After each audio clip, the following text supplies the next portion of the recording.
இளநீர் பாயசம் எப்படி செய்யுதுன்னு பார்க்கலாம் வாங்க. அதுக்கு ஒரு முடி தேங்காய் எடுத்து தேங்காய் பால் எடுத்துக்கலாம். 2 ஏலக்காய் சேர்த்து அரைச்சிக்கலாம். தேங்காய் அரைச்சாச்சு. இப்போ பால் புழிஞ்சிக்கலாம். ஒரு வடிகட்டி போட்டு ஒரு துணி போட்டுக்கலாம். வெள்ளை துணி போட்டு அதில் வடிகட்டிடலாம். ஏன்னா அது சக்கை வரக்கூடாது, அதுக்கு தான்.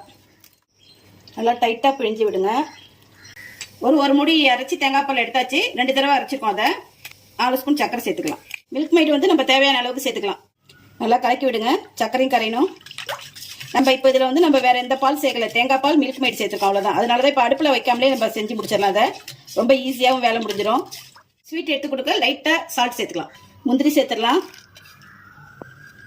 பாதாம் சின்னதாக கட் பண்ணது, நம்ம இளநீ இந்த மாதிரி சின்ன சின்னதாக கட் பண்ணி வச்சுருக்கோம், அதையும் சேர்த்துடலாம். இளநீர் பாயசம் ரெடி.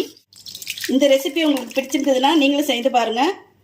எங்கள் சேனலை சப்ஸ்கிரைப் பண்ணுங்கள், லைக் பண்ணுங்கள், ஷேர் பண்ணுங்கள்.